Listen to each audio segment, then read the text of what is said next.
Tai aš gal trumpai tik tai pristatysiu, kad buvo 3 komandos filmavimų, kurios fiksavo mokyklų nuotykius, žodžiu, kaip tos mokyklos įgyvendino Kūrėme Respubliką projektus.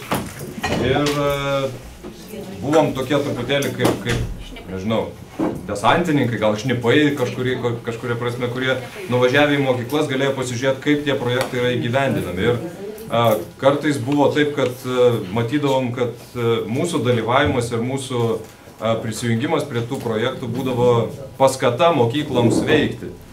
Tai man labai džiugu, kad Utenoje buvo labai daug dalyvių. Šapokos gimnazija, mano gimtoji, sudalyvavo, labai puikiai pasirodė, tik tai kita komanda filmavo. Vyturių progimnazija, matau, irgi yra filme. Tai tie visi filmai yra jau padaryti, man atrodo, ir jie turėtų artimiausiu metu būti sutalpinti į kompaktinius diskus ir padalinti kartu su medžiaga ir moksleiviai galės žiūrėti, mokytis, diskutuoti, galbūt patys pabandyti įgyvendinti panašius projektus.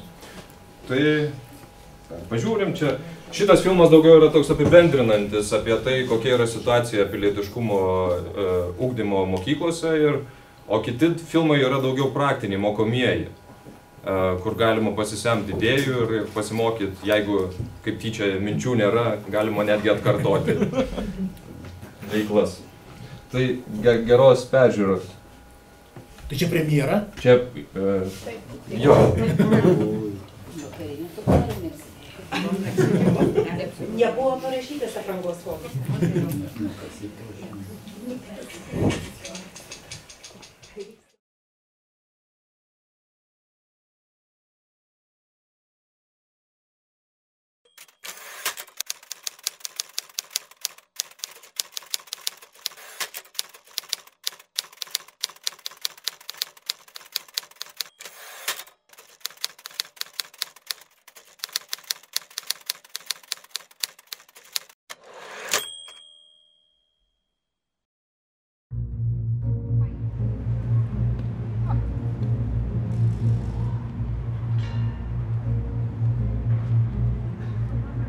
Mes nebuvom niekada kolonijinė imperija. Ir mes nejojom ant galvų kitom šalim ir atleiskite, vergų laivuose negabenom, kaip olandai, portugalai ir ispanai.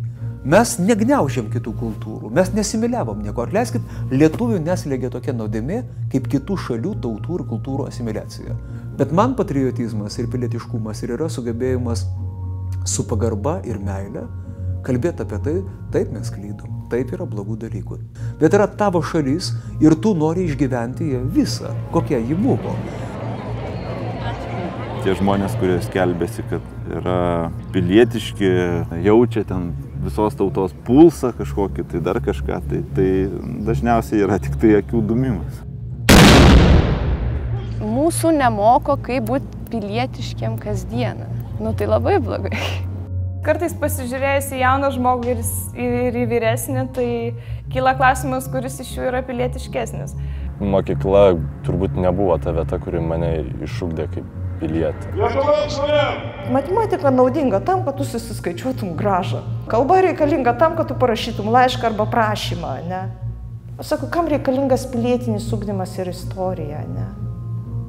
O tam, kad tu žmogum būtum.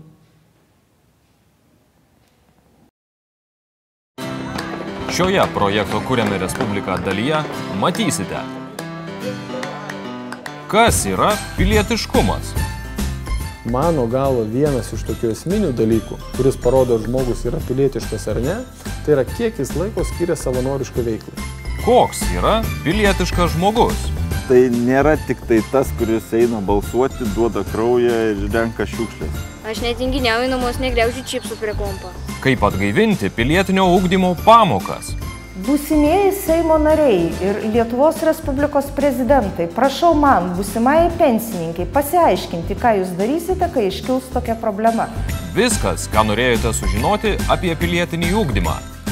Aš darau tai, kas man atrodo teisinga, o ar aš esu pilietiškas, tai spręsti kitiems. Klausimai ir atsakymai netrukus.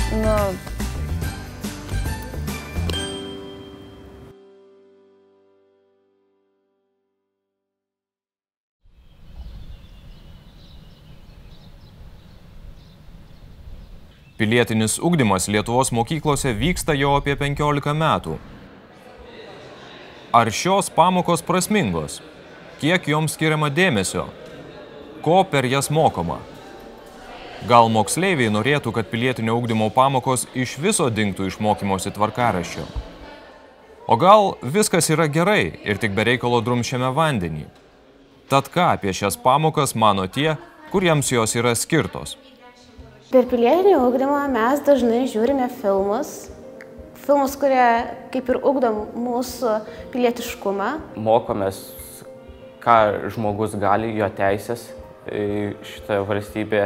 Būna neįdomios pamokos, yra kartojama sena istorija, pavyzdžiui, ir siejama tai su istorija, kurią tu mokais jau per kitą pamoką. Apie demokratiją žinau praktiškai viską, ką galima apie ją žinoti. Pilietiškumo mokytis reikia, kad išsaugotum savo šalį. Pilietiškumo ugdymas pas mus mokykloje, aš manau, jog vykdomas pakankamai gerai, vien dėl to, kad mokytojai tai nežiūri atsainiai. Teoriškai turėtų būti labai svarbi, bet antrarūšis dalykas, kur tiesiog jeigu prieš tai kokia būna matematika ir jos nėra, tai tu tikrai niekada nelauksi. Tai nebuvo tas eilinis sėdėjimas prie sąsiuvinių ir zubrinimas, kažką mokytis, kažkokią nuobodžią teoriją. Tai buvo kažkas, ką mes galėjome įgyvendinti. Nėra viskas susijęta su dabartimi ir nėra nagrinėjami dabartiniai įvykiai. Mokytojai patys to domisi ir stengiasi sukurti tos tokius pilietiškus žmonės, pilietiškus mokinius. Iš esmės ir reikia mums tos pamokos. Nes, pavyzdžiui, jeigu aš prieš kokius 7 metus aš nežinau, kas buvo pirmasis prezidentas, tai aš dabar žinau.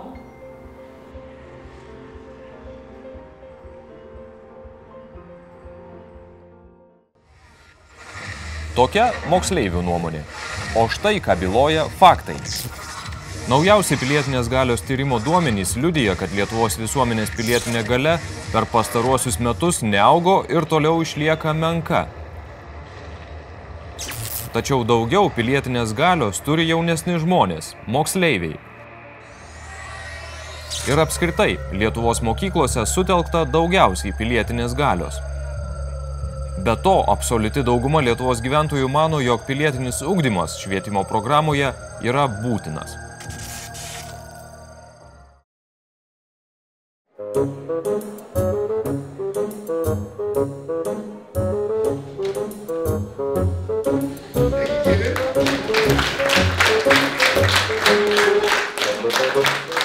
Prašom sėsti.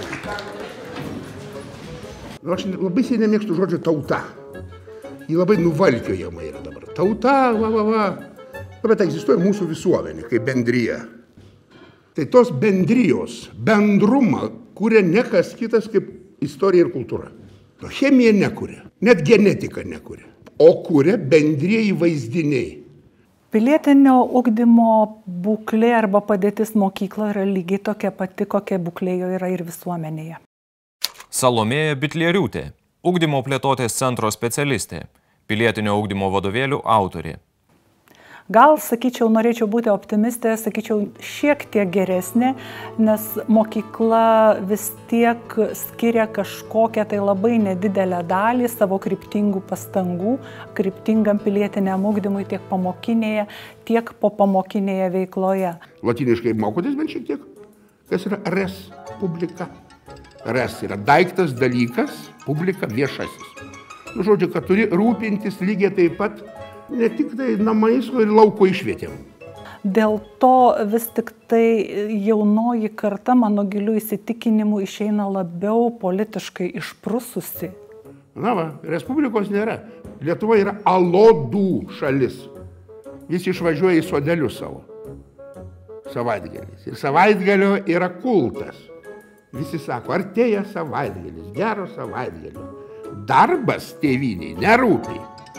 Rūpi laisvalaikiai sodeliuose, kurie yra alodai, o ne Respublikos kūrimo.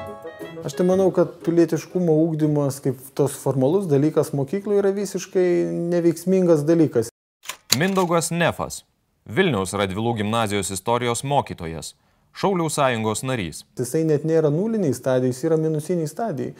Pamokos yra neefektyvios, jos yra neįdomios ne tik todėl, kad ten mokytojai būtų nepasiruošę, ar jie negebėtų sugalvoti įdomesnių užduočių, bet pati ta programa yra netitinkant šių dienų realijų. Niekur netikėt. Nieko. Net patriotais. Nes paprastai tie, kurie daug vilčių sudeda, yra apgavikai. Rėksniai, kurie apsimetinėja, kad jie viską žino.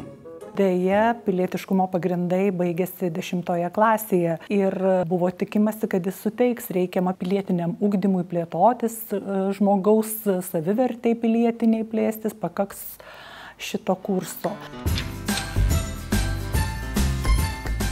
Mokiniai pilietiškumo mokosi iš vadovėlių, kurių išleista bent keli. Salomėja Bitlieriūtė paskutiniųjų vadovėlių bendraautorė. Pažvelkime, kas juose rašoma. Ar šiuose vadovėliuose dėstoma medžiaga yra aiški ir prasminga Lietuvos moksleiviams? Kas tai yra Europos Sąjunga, kokia Lietuvoje yra teisinė sistema ir kaip pilietis ją gali pasinaudoti. Yra pilietis, yra valdžia. Ką pilietis išrinkęs savo valdžią gali tikėtis ir kodėl jisai turi tą valdžią rinktis. Vadovėlis ėjo tikrai aktyvias užduotis, darbą grupėse, diskusijų skatinimą, įvairių projektų inicijavimą, kritinio mąstymo, kritinės informacijos atrankos, kaip skaityti politinių partijų įvairias programas, deklaracijas ir taip toliau. Tai ėjo ir per tuos gebėjimus. Jeigu žmonės, kūrintis tą programą, galvoja, kad mokiniam labai svarbu keletą pamokų kalbėti apie demokratiją teoriškai, apie taisyklių laikymasi teoriškai tik tai jie visiškai klydo. Mes kažkodėl įkišam, reiškia, 21 amžiaus jaunuolį į 20 amžiaus batą ir galvojam, kad čia viskas turi veikti. Vis dėlto dabar yra 21 amžius, priemonės, kurias mes taikome, turi būti irgi 21 amžiaus. 1791 metais. Miškas rankų. Kalendoriui pažymėtina dabar data. Kokia? Kaip vadinasi? Gegužės 3 konstitucija. O. Jeigu kalbant apie paskutinį vadovėlį, pilietiškumo pagrindai ir laisvės kovų istorija, mes matėme, kad žmonės žinių turi. Tačiau vyrauja, kaip ir mokykloje, taip ir visuomenėje vyrauja tam tikras nihilistinis požiūris į pilietiškumą. Ir mes pabandėme, integruojant istorinius epizodus, gražiausius, pilietiškiausius istorinius epizodus, per tuos epizodus atskleisti pilietinės visuomenės kūrimąsi ir brandą. O kodėl jūs neinate visada talkų padaryti? Karts nuo karto aš nueinu ant tų bokštelių, vedu Lenkus kolegas, sakykim, apšiukšlinta baisiai. O? Kur čia jūsų tėvynės meilė? Tikslas būtų suteikti tą emocinį pozityvų atspalvį tai pilietinės visuomenės raidai, kuri atėjo iki šių dienų ir kad mes turime kuo didžiuotis.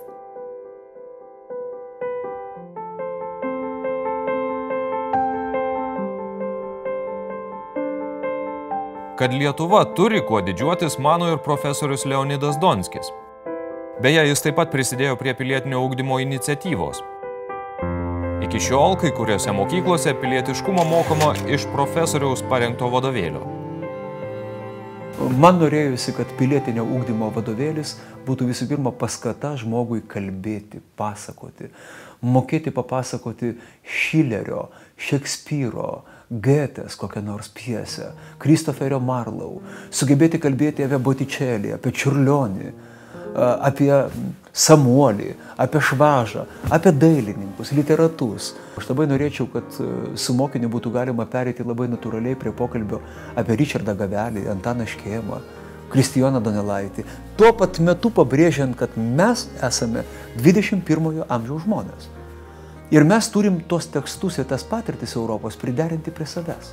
Bet kita vertus laikas daro savo. Aš puikiai suprantu, kad dabar kai ką būtų galima koreguoti.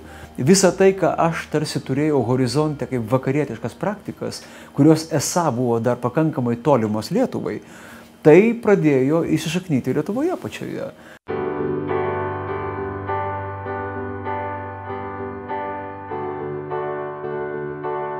Vargu ar yra prasmės kiekvienais metais leisti po naują vadovėlį. Tačiau, jei tik galėtų, kaip papildytų ir kur akcentus dabar pilietiškumo pagrindų vadovėlyje sudėtų profesorius Donskis.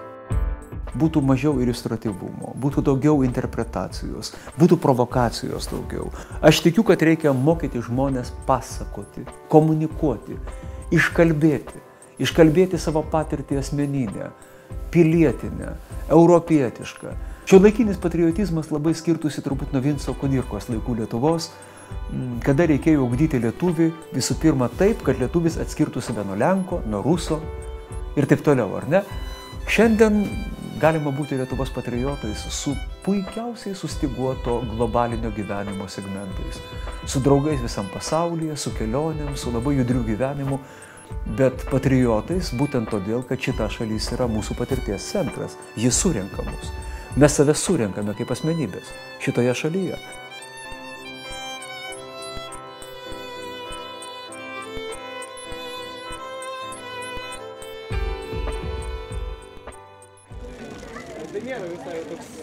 Nuo teorijos prie praktikos.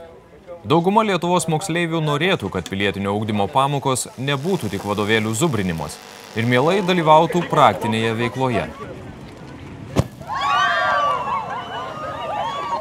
Ar įmanoma pilietinį ugdymą ištraukti iš klasių ir leisti moksleiviams patiems pajusti ir išbandyti savo jėgas realiomis sąlygomis? Turiu tiesioginę patirtį, porą metų dirbau mokykloje ir dėsčiau tą pilietinį ugdymą. Norbertas Černiauskas, istorikas, pilietinių patriotinių projektų iniciatorius. Kad istorija ir jos gerieji pavyzdžiai veiktų dabartyje, ją reikia dabartinti ir perteikti per dabartinio žmogaus suvokimą. Mano įsitikinimu pilietiškumą arba pilietišką žmogų gali formuoti tik pilietiškas žmogus. Tai jeigu mes dabar istorijos mokytojai, kuris savęs nelaiko pilietišku, jis neina balsuoti, jis nedalyvauja visuomeninių organizacijų veikloje, jis keikia valdžią, tai kaip jis gali išugdyti pilietišką žmogų? Jeigu moksleiviam yra perteikiama taip, kai kažkas tai nerealaus, kažkas kaip buvusia kažkada pusiau mistinio ir kad čia buvo pusiau dievai kažkokie tai ir tie partizanai ir tie žmonės, tada labai sudėtinga, nes iškart perkeliama į kitą lygmenį. Tie žmonės tampa tokie patys nepažinus kaip ir patys tie vadovėliai.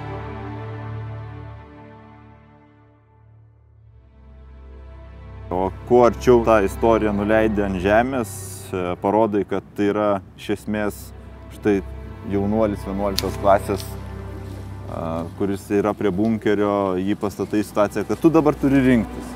Va tu, toks pat žmogus, su tokiom pačiom silpnybėm, požiūrį į gyvenimą dabar tu turi rinktis. Ar renkiesi kažkokį prisitaikymą, galbūt saugesnį gyvenimą, ar tu renkiesi riziką ir galbūt geresnį gyvenimą ateityje, o galbūt pralaimėjimą.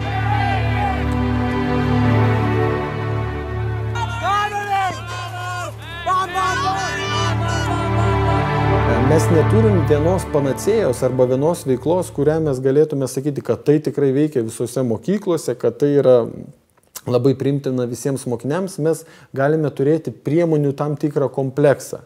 Ir čia aš manyčiau svarbiausias yra toj praktiniai veikloj, kad mokinio nuomonė būtų atsižvelgta, kad jis būtų tarsi tas tyrėjas. Keletas tokių labai paprastų pavyzdžių. Mes su mokiniais, su pirmokais atliekame kiekvienais metais mokinių tėvų gimtosios vietovės tyrimą. Ir jiems aš matau, kad didžiai daliai tai pakankamai įdomi veikla, nes kad jie atliktų tą tyrimą, jie turi ne tik tai dar sykį nukeliauti į savo kaimelį, bet apklausti ir močiutę, senelį, mamą, tėtę, kaimyną, surasti nemažai įvairiausios medžiagos, kad gautų gerą įvertinimą.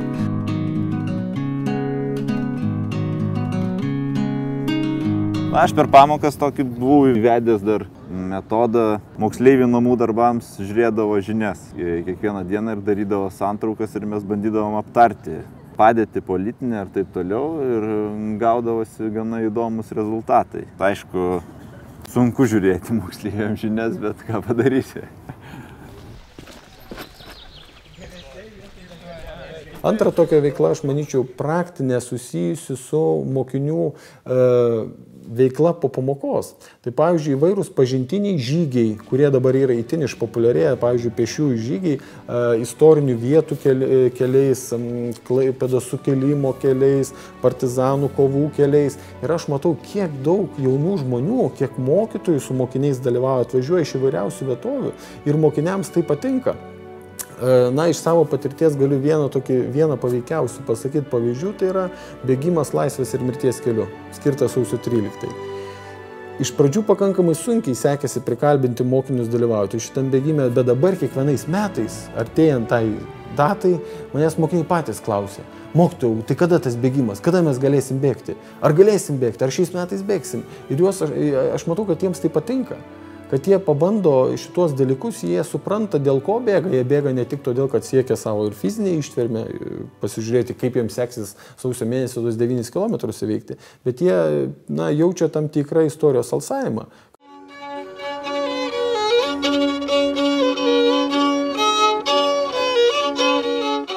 Įvairios patriotinės šventės, atmintinų datų minėjimas – viena iš galimybių padedanti suvienyti mokyklos bendruomenę, įkvėpti pilietiškumo dvasios.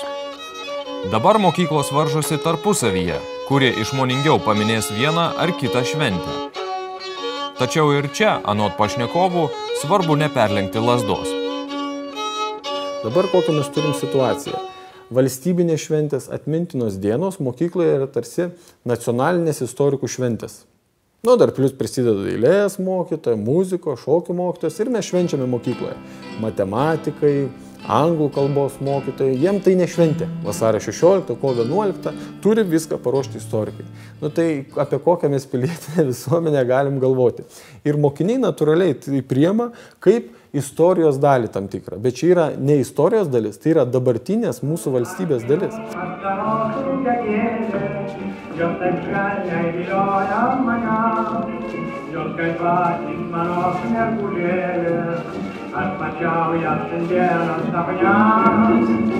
Jeigu, tarkim, valstybinės šventės yra organizuojamos tik formaliai, kai suvaromi mokiniai į salę, jiems vyksta ten, tarkim, tam tikras moralas, taip, reiškės, mokiniai pasėdi, paklauso graudžių dainelių, keletos eilėraščių, ir ten kokia nors istorinė viena ar dvi mintis, tas nėra paveiku, nėra niekai paveiku. Mokiniai išeina, jų galvoje nieko ten ir širdise neužgimsta, nes ir jie toliau supranta, kad daug kas gyvenime yra daroma formaliai.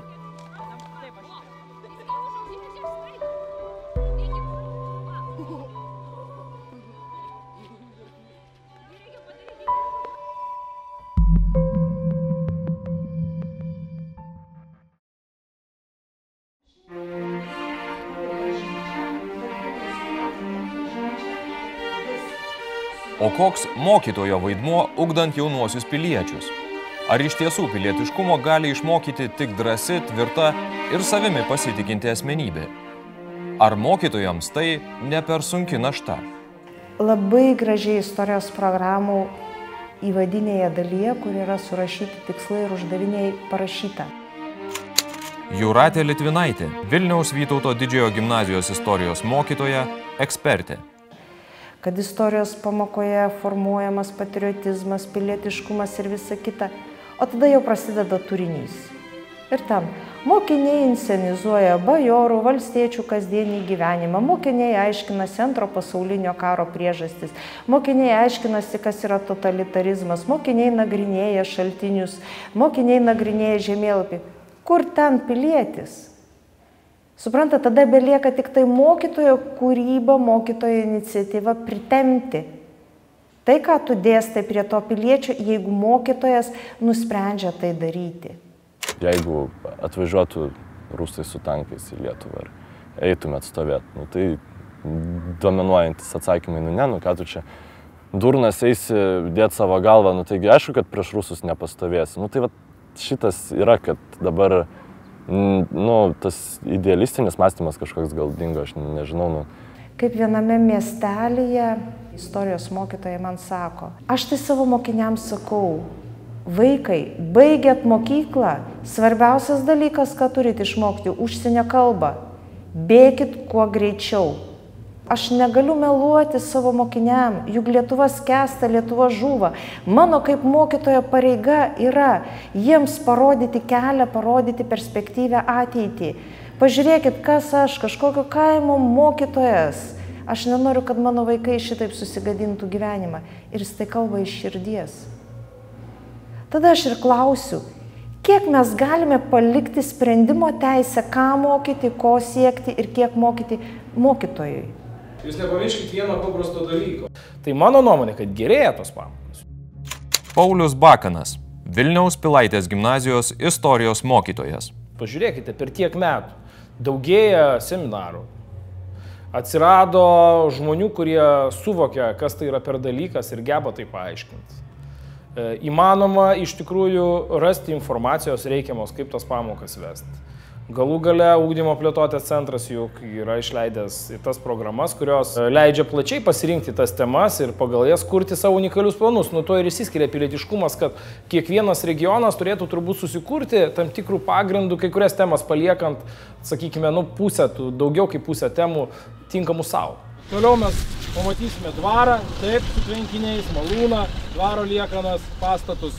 O dar truputėlį toliau kitoje Sudervėlės pusėje mes matysim piliakalnį, kur buvo pilis.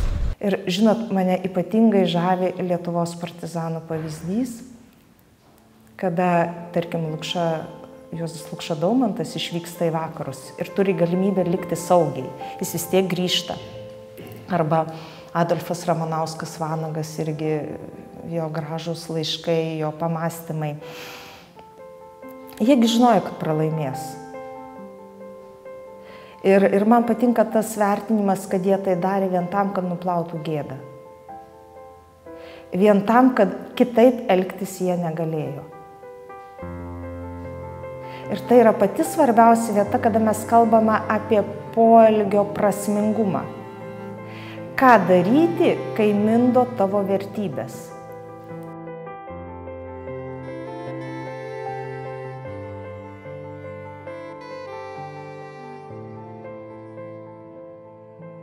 Aš manau, kad patriotizmo ir pilietiškumo ugdymas, jis pirmiausia remiasi tam tikrą tradiciją.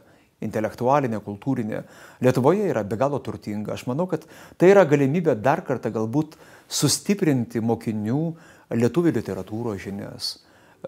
Jeigu norite, filosofijos, etikos. Galima tėvynę mylėti už jos kalbą, literatūrą, kultūrą, kūrinius, žmonės, įvykius, situacijas, miestus, gimtinę savo. Ir man atrodo, kad visada pilietinio ugdymo programa turėtų būti integruojanti ir be abejo sustiguota su kitom disciplinom, nebejotinai. Taigi šiandien sužinosite daug apie savo rajono istoriją. Nemanau, kad reikia programos keisti, atvirai pasakius. Nes žinote, kai jos nuolat keičiasi, tai tikrai nei gerai. Juk pilietinio ugdymo programa iš esmės, tai jinai yra gerai, jinai yra pilietinio ugdymo programa ir viskas, kas ten yra gerai. Tai gal daugiau reikia tiesiog tų pavyzdžių. Pilietinis ugdymas turėtų turėti daugiausia pavyzdžių, kaip galima tą pamoką vesti iš visų kitų dalykų.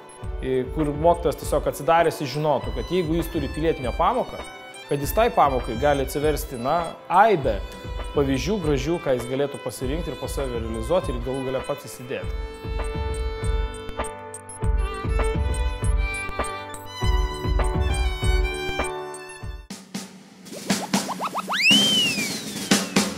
Viena iš galimybių pilietinio ugdymo pamokas paversti prasmingų užsiėmimų ir įkvėpti joms daugiau gyvybės – projektas Kuriame Respubliką. Šimtai mokyklų jau išbandė savo jėgas arba dar ketina prisijungti prie Respublikos kūrėjų. Tad kodėl nepabandžius ir jums? Projektas yra labai aktyvus, čia nesėdėti vietoje reikia. Pagrindinis šio projekto tikslas – išmokti nustatyti opiausias savo mokyklos ar gyvenvietės problemas ir suvienijus jėgas pabandyti jas išspręsti. Norime, kad visą tai išliktų, norime, kad gyvuotų, kad mūsų vaikai, anūkai prisimintų. Jei pasiryžote dalyvauti projekte Kuriame Respubliką, galite imtis pačių įvairiausių jūsų mokyklos ar net miesto bendruomeniai aktualių veiklų, tyrinėti savo apylinkes ir žmonės, stiprinti draugystės ryšius, švarinti ir gražinti aplinką, saugoti gamtą, skatinti ekonominį savarankiškumą ir taip toliau. Nepamirškite ir būtinai pasinaudokite kitų projekte jau dalyvavusių mokyklų patirtimi. Įkvepiančias Respublikos kūrėjų istorijas ir mokomąją medžiagą rasite čia. Bendras veikimas iš tikrųjų gali padaryti jaunimo dienas, kurios šiaip kartais stumiamos yra ir labai pilkai, labai intriguojančiom, įdomiom ir suteikti labai svarbių patirčių jaunam žmogui. Prisijungti prie Respublikos kūrėjų arba suburti savo komandą galima kad ir šiandien. Viskas priklauso tik nuo jūsų.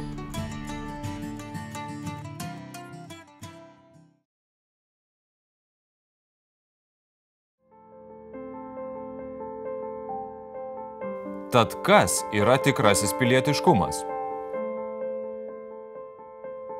Ar tarp skambių frazių yra vietos paprastiems darbams?